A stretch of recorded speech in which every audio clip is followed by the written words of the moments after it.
नहीं होगा तो कम से कम धीरे-धीरे पता चलेगा, तो अचानक से नहीं हुँ, धक्का लगेगा। हुँ, तो फिर 1-2 पेज तक गए नीचे, उसके हुँ। बाद हमने बोला कि पापा कंट्रोल एफ कर दें।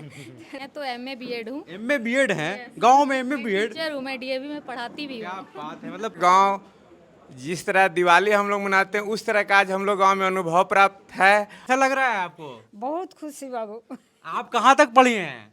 हम तीसरा तक। बस तीसरा तक। तो आपकी बेटी तो पहले से अच्छा जॉब कर रही थी, इंजीनियरिंग भी कर रही थी, तो आपको यूपीएससी ही क्यों चाहिए था? नहीं, हमें नहीं चाहिए आपको था नहीं ये। चाहिए था। हमने तो इस तो आपकी बहुत बेटी तो खुश हैं। पहले से अच्छा जॉब कर रही थी, इंजीनियरिंग भी कर रही थी, तो आपको यूपीएससी ही क्यों चाहिए था? नहीं, हमें नहीं चाहिए आपको था नहीं ये। चाहिए था। हमने तो इस है और इसी घर से पली बढ़ी है वो। दादी से हमको थोड़ा सा बात करना था, बात कर लेते। आइए इधर। जोहार हज़ारीबाग में फैज़ अनवर आप देख रहे हैं जोहार हज़ारीबाग। हज़ारीबाग डिस्ट्रिक्ट से एक बहुत अच्छी खबर आई है। मेरे साथ यूपीएससी क्रैक किया है हज़ारीबाग के जरैया गांव की। हज़ारीबाग से बरही 25-30 किलोमीटर दूर है, वहां से 8-10 किलोमीटर दूर जरैया गांव है। वहां की रहने वाली आस्था जी ने यूपीएससी में क्रैक किया है। आईएएस बनेंगे कि आईपीएस बनेंगे? आईएएस अभी तो आईएएस, आया नहीं है सर्विस, बट आईएएस मिल लेकिन जाना आईएएस के लिए चाहिए। जी, जाना हाँ। चाहिए। हाँ। तो 354 रैंक आया है, तो आईएएस के लिए ये जाने वाली हैं। जानेंगे इनकी पूरी कहानी, कैसे इस गांव से निकलकर हज़ारीबाग क्या पूरे देश में इनका नाम अब लिया जा रहा है, क्योंकि यूपीएससी बहुत कम लोग निकालते हैं। आपको बता दूं कि सिर्फ 1109 लोगों ने 1089 लोगों ने इस बार क्रैक किया है। जो टॉपर है वो भी एक महिला है, शक्ति दुबे नाम है, जो प्रयागराज की रहने वाली हैं। और हज़ारीबाग की आस्था, आस्था ही नाम है ना? जी, जी। हाँ, तो हम लोग शुरू करते हैं। कैसे शुरू हुई आपकी जर्नी? क्या ये जो ड्रीम था आपका, यहीं गाँव में देख लिया था कि बाहर जाके फिर ये ड्रीम हुआ आपका? ज़ूबी डूबी वाटर पार्क अब खुल गया है और भी मस्ती, रोमांच और थ्रिल के साथ सोमवार से रविवार हर दिन। तो देर किस बात की, आज ही बुक करें। मैं फादर मेरे बाहर पोस्टेड थे और फादर एयरफोर्स में थे। अच्छा। तो उनसे थोड़ी प्रेरणा मिली कि देश के लिए कुछ काम करना है। फिर लगा कि जब मैं नौकरी कर रही थी, मैंने बीटेक किया, उसके बाद जब 2 साल तक नौकरी करी, तब लगा कि कुछ और करना है जिससे आम लोगों की ज़िंदगी में कुछ फ़र्क आए। अच्छा। तब मैंने नौकरी छोड़ के फिर इसकी तैयारी करने का तो डिसीजन। स्कूलिंग कहाँ से हुई आपकी, कैसे हुई शुरू? जी, स्कूलिंग जहाँ जहाँ फादर की पोस्टिंग थी वहाँ। हुँ। उसके बाद 10th एंड 12th चंडीगढ़ से किया, केंद्रीय अच्छा। विद्यालय चंडीगढ़ से। हुँ। फिर बीटेक किया आईआईटी बीएचयू वाराणसी से। BTech, IIT. जी, तो बीटेक से अचानक इस लाइन में कैसे आए? उस पे सवाल तो करेंगे, लेकिन बीटेक फिर ऐसा? उसके बाद 1.5 साल तक नौकरी करी और उसके अच्छा। बाद फिर इसकी इसकी तैयारी शुरू करी 2022 में तो नौकरी ये छोड़ जो के। ख्याल यूपीएससी का बीटेक करते-करते आया या नौकरी करते-करते आया? कब आया? बीटेक करते वक्त थोड़ा बहुत आया कि इस लाइन में जा सकते हैं, लेकिन पूरा श्योर नहीं था। तो सोचा कि नौकरी एक बहुत अच्छी अपॉर्चुनिटी है, एक्सपीरियंस मिलेगा, थोड़ा फाइनेंशियली इंडिपेंडेंट हो जाएंगे। इसलिए फिर नौकरी करी 1.5 साल। फिर जब पूरा श्योर हो गई कि अब यही करना है, इसी में अब पूरी जी जान लगानी है, फिर नौकरी अच्छा। छोड़ के फिर इस पे तो ये तैयारी। आपका दूसरा अटेम्प्ट है कि पहला अटेम्प्ट है? दूसरा अटेम्प्ट था मेरा। फर्स्ट अटेम्प्ट में क्या हुआ था मतलब? फर्स्ट अटेम्प्ट में मैंने प्रीलिम्स क्लियर किया था। मेंस भी लिखा था, लेकिन इंटरव्यू कॉल 9 नंबर से रह गया था मेरा। अच्छा, 9 नंबर कम। हाँ, रह गया तो था। क्या वो एक मोटिवेशन मिला वहाँ से कि सेकंड टर्म में निकाल सकते हैं? हाँ, एक थोड़ा ख़राब लगा शुरू में, लेकिन एक बहुत मोटिवेशन मिला कि बहुत पास हैं, थोड़ी और मेहनत करेंगे तो हो जाएगा। तो फिर और मेहनत करी उसके बाद। तो ये बताइए, जब शुरू की तैयारी आपने, इंजीनियरिंग की तैयारी तो एक अलग से किया होगा आपने, क्योंकि आईआईटी बहुत टफ होता है। उस टाइम भी जेईई होता होगा एग्ज़ाम, हाँ। जो आईआईटी के लिए बीएचयू में आप गई। तो वहाँ जो तैयारी कर रही थी और फिर अभी जो यूपीएससी के लिए तैयारी करना पड़ा, कैसे माइंडसेट को चेंज किया वहाँ से? क्योंकि वहाँ पे साइंस, बायोलॉजी पढ़ना पड़ता है। आपका इसमें यूपीएससी में क्या सब्जेक्ट था? यूपीएससी में मेरा सोशियोलॉजी ऑप्शनल था और बाकी सब्जेक्ट पढ़ने पड़ते हैं सोशल साइंस के। हुँ। तो तैयारी बहुत सिमिलर है, अप्रोच एक कि मतलब वो आईटी वाला हाँ, तैयारी इतने और घंटे हाँ। पढ़ना है, ऐसे पढ़ना है, पीवाईक्यूज़ देखने हैं, वो सब। बाकी सब्जेक्ट्स बहुत अलग थे, लेकिन मज़ा आया पढ़ने में, कुछ नया पढ़ने को मिला। इतने सालों से साइंस और वो सब पढ़ रहे हैं, तो उस और साइंस एंड टेक में बहुत मदद मिली बीटेक की और साइंस पढ़ने की। सीसैट बाकी में थोड़ा हाँ, सीसैट हेल्प में और साइंस एंड टेक एक पूरा सब्जेक्ट होता है, उसमें मदद मिली। और बाकी जितने नए सब्जेक्ट्स थे वो लास्ट स्कूल में पढ़े थे 10वीं कक्षा तक। अच्छा। तो उसके बाद फिर से वो पढ़ने का मौका मिला, तो बहुत अच्छा लगा। बिल्कुल। तो सेल्फ स्टडी का तो खैर आपको एक्सपीरियंस पहले से ही होगा, क्योंकि इंजीनियरिंग निकाला था आपने। लेकिन क्या इस दौरान आपने कहीं कोचिंग भी किया था यूपीएससी के लिए, या फिर बिना कोचिंग के आप गई थी? नहीं, 1 साल मैं दिल्ली गई थी, वहाँ मैंने कोचिंग ली थी ऑफ़लाइन। उसके बाद मैं घर आ गई थी यहीं पे, फिर यहीं से तैयारी करी दूसरे अटेम्प्ट के लिए। अच्छा, दूसरे अटेम्प्ट पूरे घर पे रह के किया? हाँ जी, दूसरा अटेम्प्ट तो पूरा घर पे जो रहा। दिल्ली गई वहाँ पे खाना वाना जो है वो बाहर से खरीदना पड़ता होगा या फिर खुद से बनाना पड़ता होगा, ये एक चैलेंजिंग होता है सबके लिए रहना। घर में रही तो घर में बना बनाया मिल रहा होगा। हाँ, तो क्या घर ये में इम्पैक्ट हुआ आपका, 9 मार्क्स जो घटा था वो बढ़ा, यही रीज़न रहा क्या? नहीं, घर में बहुत आराम था और खाने पीने का, रहने का और बहुत सपोर्ट था। अच्छा। जब भी खराब लगता था तो किसी से बात कर लिए, यहाँ आ गए तो लोग हमेशा प्रोत्साहित करते थे कि नहीं करो, हो जाएगा, या कोई बात नहीं, नहीं भी हुआ तो वो एक मेंटल टेंशन बहुत कम था जो, तो यहाँ बहुत अच्छा लगता था घर पे रह के, आप बिना प्रेशर के तैयारी कर रह सकते हैं। बिल्कुल। वैसे अभी प्रीलिम्स का एग्ज़ाम भी होने वाला है यूपीएससी का। अभी जो लोग तैयारी कर रहे हैं उनके लिए क्या बुक्स आपने तैयारी के दौरान यूज़ किया, और कितने घंटे जो है डेडिकेशन के साथ, ये नहीं कि बैठे हुए हैं कुछ पढ़ नहीं रहे हैं लेकिन दिखा रहे हैं कि पढ़ रहे हैं। बहुत लोग ऐसा है जो 5-5 साल तैयारी करते हैं, नहीं भी निकलता है। उनके लिए मैं ये नहीं बोल रहा हूँ, लेकिन एक मोटिवेशन लेवल जो है लो हो जाता है। किसी का 3 बार 4 बार नहीं निकलता है, आप तो सेकंड अटेम्प्ट में निकाल चुकी हैं। कुछ लोग जो है 2 अटेम्प्ट में नहीं निकलता है तो वो डिमोरलाइज़ हो जाते हैं। उनके लिए आप क्या सजेशन करेंगे, और अभी जो लोग तैयारी करने के लिए जा रहे हैं एग्ज़ाम, उनके लिए क्या सजेशन करेंगे? आपने कैसे किया था और कैसे वो लोग कर पाएँगे? जी, प्रीलिम्स के लिए अगर पहला जो सवाल था, तो अभी रिवाइज़ करिए। पिछले सालों के जो क्वेश्चंस हैं, प्रीवियस ईयर क्वेश्चंस हैं, उन्हें देखिए कि यूपीएससी क्या पूछ रहे हैं, कहाँ से ज़्यादा पूछ रहे हैं, किस टाइप के सवाल पूछ रहे हैं। तो और रिवाइज़ करिए जितना पढ़ा है। मेरे पहले अटेम्प्ट में जब प्रीलिम्स निकला था तब मुझे बहुत नॉलेज नहीं थी, लेकिन जितना पढ़ा था वो बहुत अच्छे से पढ़ा था। तो आप उतना अगर पढ़ेंगे तो अगर आपको कुछ चीज़ें नहीं भी पता है तब भी आप पेपर निकाल सकते हैं। दूसरा, मोटिवेशन का तो आप पहचानिए कहाँ गलती रही, कि आप अगर प्रीलिम्स में हैं तो आप क्यों गलती कर रहे हैं, किस चीज़ में आप कभी कभी मेरा पहला अटेम्प्ट में कॉन्फिडेंस भी थोड़ा लो था कि इतने बच्चे देते हैं कैसे होगा, और तैयारी भी।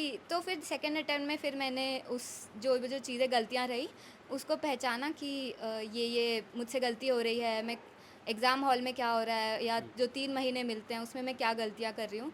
तो फिर उनको पहचाना, तो आप हर एक अटेम्प्ट को एक एक्सपीरियंस की तरह लीजिए कि इसमें ये गलतियाँ रह गई, अगली बार ये गलतियाँ नहीं होनी चाहिए। बहुत गलतियाँ हम फिर से करते हैं, लेकिन पुरानी वाली गलतियाँ नहीं दोहरानी चाहिए। तो कोई पर्टिकुलर बुक्स है जो आप बताना चाहेंगे कि उस पे तो वही जो सब बताते हैं, मैंने भी वही बुक्स फॉलो करी। हिस्ट्री के लिए, मॉडर्न हिस्ट्री के लिए स्पेक्ट्रम एक बुक आती है। आर्ट एंड कल्चर के लिए एनसीईआरटी और नितिन सिंघानिया सर की एक बुक आती है। उसके बाद ज्योग्राफी के लिए एनसीईआरटीज़ बहुत अच्छी हैं। अच्छा। इकोनॉमिक्स के लिए भी एनसीईआरटी, और मैंने जो कोचिंग करी थी उसके क्लास के नोट्स। उसके बाद पॉलिटी में लक्ष्मीकांत जो एक बुक आती है वो बहुत अच्छी है। और हाँ, मेन और बाकी करंट बाकी अफेयर्स। आपका नोट्स कैसे था? हैंड रिटन नोट्स होता था? लैपटॉप में आप पढ़ाई करती थी? मोबाइल कितना यूज़ करती थी? यूट्यूब देखती थी? फेसबुक यूज़ करती थी? इंस्टाग्राम देखती थी? इन सब चीज़ों में कैसे टाइम जाता था आपका? हाँ, मैं हर एक सब्जेक्ट का अलग अप्रोच था, जिसमें लगता था बहुत डायनामिक है तो उसमें ऑनलाइन नोट्स बनाती थी क्योंकि करंट अफेयर्स ऐड करने होते थे। जो लगता था बहुत स्टैटिक है, इसमें कुछ नहीं बदलेगा, हिस्ट्री ये सब में, वो फिर ऑफलाइन या बहुत सारे किताबों में ही लिख लेती थी, उसके अलग नोट्स नहीं बनाती थी। और बाकी हाँ, यूट्यूब चलाती थी। बाकी और सोशल मीडिया में नहीं थी मैं, नहीं, बहुत YouTube पहले से। मतलब हाँ हाँ, देखती यूट्यूब दिन में लास्ट में थोड़ा रिफ़्रेश होने के लिए यूट्यूब चलाया करती थी। इसी से एक सवाल मेरा भी आ रहा है कि लगातार आपका जो इतिहास है कि इंजीनियरिंग में के लिए भी तैयारी किया, फिर पढ़ाई किया 4 साल, फिर नौकरी भी की। उस दौरान क्या कभी एक व्यक्ति का एक्स्ट्रा करिकुलर एक्टिविटी हो सकता है, और वो अगर होता है तो वो कितना टाइम देता है उसमें? जी ज़रूर, एक हॉबी एक्स्ट्रा करिकुलर कुछ करना चाहिए, नहीं तो आप बिल्कुल आपका क्या था? बर्नआउट हो जाओगे। मैं कुछ एक्सरसाइज कर लेती थी, खेल वेल लेती थी, या यूट्यूब में कुछ पढ़ लेती थी, बुक्स पढ़ लेती थी। बहुत समय नहीं मिल पाता, लेकिन जो मिलता था या जो पढ़ने का मन नहीं कर रहा तो बीच बीच में 2-3 दिन के भी ब्रेक ले लेती थी। तो उसके बाद लेकिन फिर आपको पढ़ने बैठ जाना है तो। आपके परिवार में किसी ने यूपीएससी निकाला है जो, या फिर आईएएस हैं या आईपीएस हैं, कोई ऐसा? हाँ, मेरे एक मामा हैं, वो इंडियन फॉरेस्ट सर्विस में हैं। अच्छा। डीएफओ हैं अभी वो। सिविल सर्विसेज में मतलब नहीं है, आईपीएस जैसे पुलिस फोर्सेज में, या फिर जो कलेक्टर, ऐसा कोई पोस्ट में? नहीं वो फॉरेस्ट सर डीएफओ हैं वो अच्छा, तो DFO है। हाँ फॉरेस्ट तो सर्विस क्या के उनसे मोटिवेशन मिला कि वहाँ पे जाएंगे आप, मतलब इस तरह का पोस्ट में जाना चाहिए? हाँ मोटिवेशन तो हाँ सभी जगह से मिला कि ये बहुत अच्छी पोस्ट है, बहुत कुछ करने का मौका मिलेगा सिविल सर्विसेज के थ्रू, तो हाँ बिल्कुल। तो देख सकते हैं 354 रैंक है ना आपका? 354। तो हम बात कर रहे थे आस्था जी से, इनके पूरा परिवार में पूरा गांव जो है वो खुशी का लहर है। बहुत लोग बाहर भी बैठ के वेट कर रहे थे, उनसे भी मौका मिलेगा तो बात करेंगे। इनके परिवार में क्या चल रहा है वो भी थोड़ा बात करेंगे। बहुत दूर से हम लोग आए हैं हज़ारीबाग से, थोड़ा जानने की कोशिश करते हैं। मेरे साथ आस्था जी के फादर हैं। क्या नाम है आपका? मेरा नाम शिव सरन। शिव सरन। तो शिव जी कैसा लग रहा है आपको? बहुत बढ़िया लग रहा है। बहुत बढ़िया लग रहा है। बहुत मतलब इसमें अगर सिलेक्शन ना हो, आप लास्ट दिन आपका पीडीएफ में हाँ। आप प्री देते हैं, मेंस देते हैं, इंटरव्यू देते हैं, उसके बाद आर या पार वाली स्थिति में आ जाते हैं। बिल्कुल।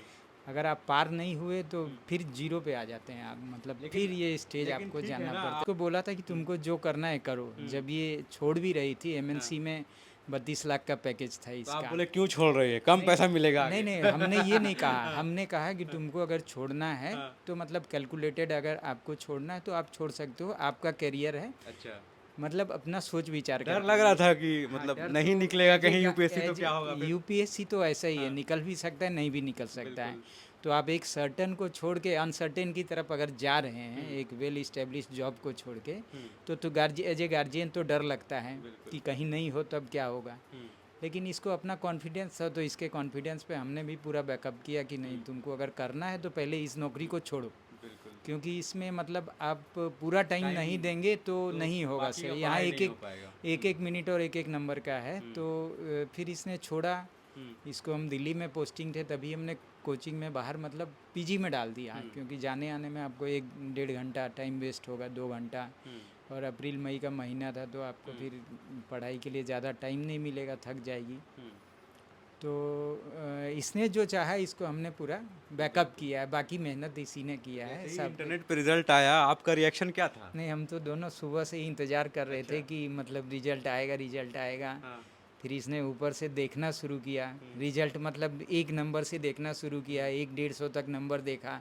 उसके बाद पेशेंस जवाब दे गया। अच्छा, फिर इसने सीधा कंट्रोल F करके डाला हाँ, अपना नाम, मतलब कंट्रोल फाइंड कंप्यूटर में, तो उसमें सीधा इसका नाम आ गया 354 में। मतलब आप इसने प्लान करके रखा था कि ऊपर से देखते हुए नीचे जाएंगे शायद लास्ट रैंक तक। 1 आ जाए ना। नहीं, रैंक 1 नहीं, मतलब नीचे तक लास्ट तक जाएंगे, लेकिन उसके बाद मतलब पेशेंस खत्म हो गया ना। 150 तक लगा कि शायद नाम है ही नहीं।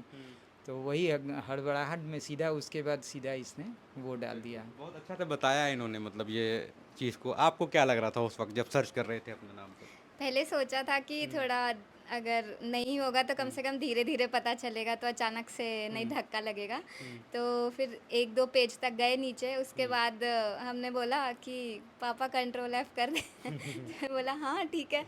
फिर किया कंट्रोल F, तो सीधा वो रोल नंबर डाला, नाम डाला, तो आ गया था। तो फिर बहुत एक रिलीफ हुआ कि अच्छा नाम है। तो फाइनली जो चाह रहे थे वो मिल गया। हाँ बिल्कुल। तो देखिए यही है, मतलब कैसे जरैया गांव की एक लड़की हैं आस्था, पूरा देश में अब इनका परचम लहराया है। 354 रैंक बहुत बड़ा होता है, क्योंकि कई लोग तैयारी करते हैं सालों भर, उनका एग्ज़ाम नहीं निकल पाता है, एक एक मार्क्स से छूट जाते हैं लोग, उनका भी मोटिवेशन लेवल डाउन हो जाता है। और सबसे बड़ा बात है, यूपीएससी हो चाहे या इस तरह के जो एग्ज़ाम्स होते हैं जिनका 3 स्टेज में लिया जाता है एग्ज़ाम, प्रीलिम्स होता है, मेंस होता है, फिर इंटरव्यू होता है। तो इन सब एग्ज़ाम में पेशेंस रखना बहुत ज़रूरी है, क्योंकि 8-9 महीने तो सिर्फ एग्ज़ाम की ही प्रक्रिया चलती है, उसके बाद फिर रिजल्ट का इंतज़ार। यही 8-9 महीना हाँ चलता ही हाँ होगा। 8-9 महीने। तो वही है, अगर टाइमली एग्ज़ाम सब कुछ हो रहा है, टाइम पे हो रहा है, तो वो 9 महीने तक स्टूडेंट क्या करे क्या नहीं करे इस पे ही पूरा फोकस होता है। और उस टाइम में जो अच्छा से तैयारी कर लेता है वही लोग विजेता होता है, जिसमें हज़ारीबाग डिस्ट्रिक्ट से आस्था जी यहाँ पे हैं। झारखंड की बात करें तो जमशेदपुर से भी है, और धनबाद या बोकारो से भी किसी ने निकाला है, लेकिन हज़ारीबाग से अभी तक जो खबर आ रही है, पहली लड़की यही है, आस्था जी है, निकाला है। कई सालों से हज़ारीबाग में यूपीएससी का डर है। 2020 में 3 लड़कों ने निकाला था, वो जेवियर स्कूल के तीनों स्टूडेंट थे और एक साथ तैयारी कर रहे थे, उन्होंने निकाला था, तो वो एक इतिहास बना था। उसके पहले भी एक लड़के ने निकाला था, लेकिन अभी इधर 2-3 सालों से कोई भी लड़का हज़ारीबाग का नहीं निकाल रहा था। एक लड़की ने निकाला था पिछले साल, जो चतरा की रहने वाली थी, आसपास के जो एरिया के, क्योंकि आप सोचिए कितना कठिन एग्ज़ाम होता है, इतना बड़ा डिस्ट्रिक्ट होता है और बहुत कम लोग निकालते हैं। बहुत बहुत धन्यवाद, बहुत अच्छा लगा आपसे बात करके। धन्यवाद। और आप पूरे झारखंड के लिए प्रेरणा है, हज़ारीबाग के लिए भी प्रेरणा है। धन्यवाद बहुत बहुत। हम लोग इनके चाचा से बात करना चाहेंगे। हाँ, यहाँ भी रहते हैं। हाँ, आपके गांव की ही जो बेटी है उसने निकाला है, कैसा लग रहा है यहाँ पे? बहुत अच्छा लग रहा है। ठीक लग मतलब रहा बहुत है। खुशी का माहौल है। और ये तो बहुत लेबोरियस शुरू से थी पढ़ाई में। ये सेल्फ मोटिवेटेड है, इसको कोई मोटिवेशन का ज़रूरत नहीं है। पढ़ाई के प्रति इतना जुझारू है और ये जो चाहती है वो हमेशा पाई है। आईआईटी में भी फर्स्ट अटेम्प्ट में आईआईटी निकाली थी ये, आईआईटी बीएचयू में इलेक्ट्रॉनिक्स से की। उसके बाद इसको अच्छा जॉब मिला, 32 लाख का पैकेज, बढ़िया कंपनी। 1.5 साल करने के बाद इसका जो टारगेट फिक्स था, ये तो बता रही थी कि आपको बीच में आया, लेकिन इसका बचपन से टारगेट था, दिमाग में था। तो चूँकि हमारे पिताजी भी डीवीसी से थे, रिटायर किए हुए, इसके दादाजी। और हम लोग 3 भाई हैं, तीनों सर्विस में हैं। तो हमारा फैमिली से सब कोई सर्विस में, तो इसको मोटिवेशन था। लेकिन हम लोग को कहीं ना कहीं कसक रहता था कि कोई सिविल सर्विसेज में जाए, DSP बने हैं। बिल्कुल बिल्कुल ये था। क्योंकि ये तो हाईएस्ट गोल है ना किसी भी लाइफ के बच्चे के, स्टूडेंट के लाइफ में। तो ये फिर इसको अचीव की, बहुत खुशी का माहौल है। देख सकते हैं पेरेंट्स के अंदर जो खुशी है। अच्छा, आप सबसे बड़े हैं। आइए अब चलते चलते बात करते हैं। हम लोग बाहर भी कुछ लोग हैं शायद। हाँ, कैमरामैन को बोलूँगा मेरा नया कैमरामैन कि आ जाए थोड़ा बाहर। हाँ, तो देखिए यही गांव का घर है और इसी घर से पली बढ़ी है वो। दादी से हमको थोड़ा सा बात करना था, बात कर लेते। आइए, इधर दादी है। हाँ, नहीं, यहाँ है दादी बैठी हुई। ए, इधर जल्दी लाओ कैमरा। दादी, कैसा लग रहा है आपको? बहुत खुशी बाबू। आप कहाँ तक पढ़ी हैं? हम तीसरा तक। बस तीसरा तक? बताइए, पोती जो है, पोती हुई ना, पोती जो है यूपीएससी निकाल रही है। हाँ, आप काहे नहीं पढ़े? नहीं पढ़े हमरा। उस टाइम पढ़ाई नहीं होता था उस जमाने में। कितना उम्र हो रहा है आपका? पता नहीं। पता भी नहीं है। 75 पार है। तो ये बताइए, यूपीएससी जानते हैं आप? यूपीएससी क्या होता है? नहीं जानते। आपकी पोती क्या बनेगी, क्या काम करेगी, जान रही हैं? जानते हैं। क्या काम करेगी? आईएएस बनेगी। आईएएस बनेगी? क्या बात है। कैसा लग रहा है? बहुत खुशी। बहुत खुशी लग रहा है। तो अभी जनरली देखते हैं कि गांव में शादी जल्दी करा देते हैं आप लोग। आपका शादी कितना उम्र में हुआ था? 22 साल उम्र। 22 साल में हुआ? तब तो बहुत लेट हुआ था। मतलब ठीक है तब, है ना? तो देख सकते हैं गांव की दादी हैं। अब वही स्टाइल में बता रही थी। क्या बड़े इनके जो हैं चाचा, आप बताइए कैसा है? मतलब बड़े हैं आपके परिवार के, कैसा लग रहा है? मतलब बहुत खुशी है हम लोगों को, बहुत ही ज़्यादा खुशी है। हम लोग वो जो अचीव की, जो उसका गोल था, हम सभी को बहुत अच्छा लग रहा है। चलिए, आप क्या करते हैं? हम गवर्नमेंट सर्विस में, सेंट्रल गवर्नमेंट का सर्विस में है, तिलैया डैम में है, सेंट्रल वाटर कमीशन। कहीं ना कहीं मतलब मोटिवेशन था कि सरकारी नौकरी में जाने का? हाँ, ये तो सभी का ही था ही। तो सभी का था, क्योंकि मेरे 3 भाई हम लोग होते हैं, सभी गवर्नमेंट जॉब में ही है। और ये था। बिल्कुल। तो अब देखिए, आस्था जो है वो ट्रेनिंग के लिए जाएंगी देहरादून। और उसके बाद हाँ, कुछ लोग हैं गांव के यहाँ पे आए हुए। चले गए क्या सब? हाँ, कुछ लोग हैं यहाँ, इनके गांव के मुखिया हैं। आप हैं मुखिया? चौपारण प्रखंड के प्रमुख। अच्छा, चौपारण के प्रमुख। कैसा लग रहा है यहाँ बड़ी की लड़की जो है? मुझे बहुत खुशी लग रहा है और हम लोग के लिए बहुत गौरव का बात है कि हमारा पूरा बरही विधानसभा के लिए आज तक जो बेटी ने अपना तरफ से पढ़ाई करके और एक गरीब परिवार से निकल के आईएएस का एग्ज़ाम निकाली और इतनी अच्छी प्रभावशाली से निकाली है, हम सब बहुत ही आनंद है, बहुत खुश हैं। क्या नाम है आपका? मेरा नाम हरिंदर गो, पंचमाधव पंचायत पूर्व मुखिया, सब मुखिया प्रतिनिधि। कैसा लग रहा है आपके गांव की लड़की निकाली? आज हमारे गांव जिस तरह दिवाली हम लोग मनाते हैं, उस तरह का आज हम लोग गांव में अनुभव प्राप्त है। आज शिक्षा के प्रति आज आने वाला जनरेशन आज एक प्रेरणा स्रोत मिल रहा है। आने वाला टाइम हमारे गांव, हमारे पंचायत, हमारे प्रखंड शिक्षा के प्रति आगे आकर्षित होंगे। बिल्कुल। तो हम लोग जिस रोड से आए थे, जिस रास्ते से आए थे, बता रहे हैं गांव में बरही जैसे ही जीटी रोड से हम लोग चढ़े तो यहाँ पे रोड उतना अच्छा नहीं था, पतला था, गड्ढा गुड्डी था। वहाँ से एक लड़की ने यूपीएससी निकाला है। आप यही गाँव के रहते हैं? हाँ, उनके दादा। कैसा मतलब आपके गांव की लड़की ने निकाला है? क्या ये लगा? तो हम लोगों के लिए बहुत प्राउडनेस बात है। ये छोटा सा गांव जरहिया की तो बात है। ये हमारे जरहिया छोड़ के बरही, हजारीबाग, झारखंड लेवल पे नाम रोशन किए हम लोगों की बहन जो है। ये बधाई के पात्र हैं। और आशा और उम्मीद है कि अभी तो ये जिस विभाग और डिपार्टमेंट में जाएगी ये बेहतर से बेहतर देश के सशक्तिकरण विकास के लिए मजबूती प्रदान करेगी, ये आशा और उम्मीद है। और आप आए, आपको बधाई, बहुत बहुत धन्यवाद। तो दादा, हाँ दादा ये थोड़ा शांत रह रहे हैं। अरे बहुत डर लगता है भाई। हाँ, इधर आ जाइए।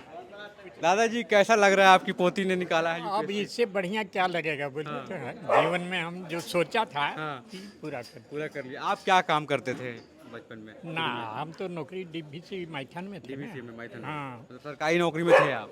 सरकारी में थे। डीवीसी तो सरकारी है, पेंशन मिलता है हमको अभी 50,000। और दूसरा बात है तो हम सब ऑफिस में थे। लास्ट में हम ऑफिस सुपरिटेंडेंट होकर रिटायर किया। अच्छा। अब बच्चा सब वहीं पढ़ा लिखा, लड़का सब भी नौकरी चाकरी किया, ये भी बच्ची बाहर में रहती थी। लेकिन आप लोग इसी गांव के रहने वाले हैं मतलब? हाँ, एकदम। कब से है भगवान जानता है। अच्छा। खतियानी है। तो इस गांव से निकल के इतना बड़ा काम करना, मतलब आएंगे जब रोड से तो हम लोग लग रहा था कि कहाँ आ गए हैं, लेकिन अब देखिए यहीं से धीरे धीरे विकास दिखता है। चाची लोग से पूछते हैं, चाची लोग आप लोग कितना पढ़ी हैं? मैं तो एमए बीएड हूँ। एमए बीएड हैं? गांव में एमए बीएड? टीचर हूँ मैं, डीएवी में पढ़ाती भी क्या हूँ। बात है, मतलब पूरा परिवार पढ़ा लिखा है यहाँ पे गांव में। कैसा लग रहा है हम लोग मतलब? का जीवन हमेशा साधारण ही रहा है और मेरी बेटी भी वही फॉलो की है। वो सेल्फ मोटिवेटेड लर्नर है और वो खुद से पढ़ाई की है। आप टीचर जैसा बोल रही हैं पूरा। आपसे बात करते हैं, आप क्या करती हैं? हम घर में ही रहते हैं, हाउस हाउस वाइफ का बहुत बड़ा रोल है, पता है कि नहीं?